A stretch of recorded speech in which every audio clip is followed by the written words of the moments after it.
You don't go to the barn anymore, do you? No, not really. Not too much. Ever since coronavirus, my family's been doing home church. That's cool. I didn't know that. So, still doing home church. What's that like?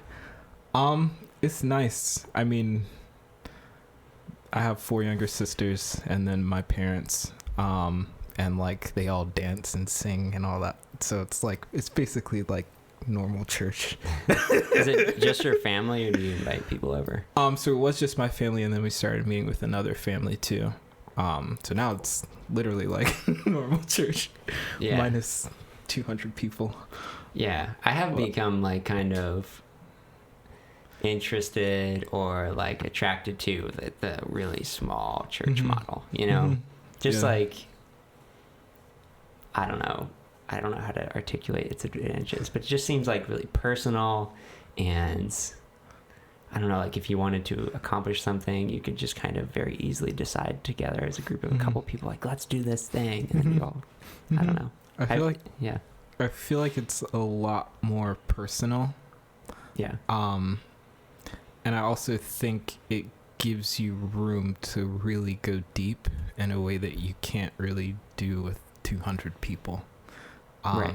Like we could actually sit and have a conversation in the midst of whatever God is doing, and like actually like love each other.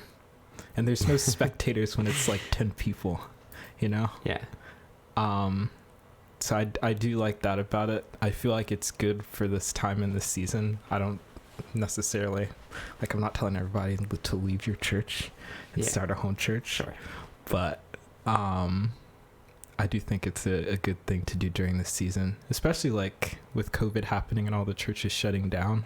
Like it was kind of an open door into that.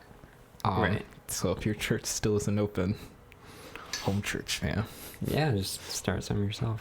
I mean, do you think, what percentage of people do you think are just not going to go to church anymore? Just because, like, they got out of the habit and now they're like, yeah. I don't know. I really don't know. Not like they're bad people or they're not going to be Christians anymore, but just like... Just not go.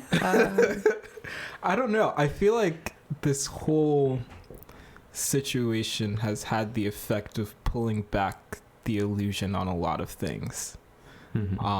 Like as people, we get into our rhythms, we get into our habits, and we kind of go on autopilot. And when there's a crisis that like completely throws off all of your rhythms and all of your habits, it kind of puts you in a position where you can see what's really important.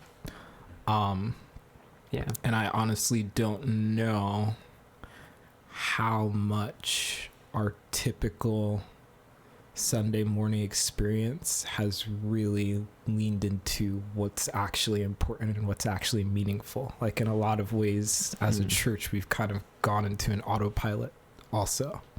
Right. So in that, I don't think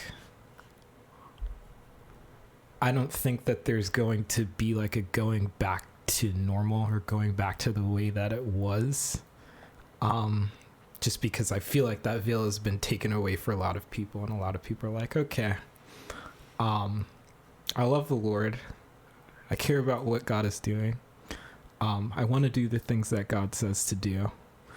I'm not entirely sure how what we've typically been doing on Sunday connects to that.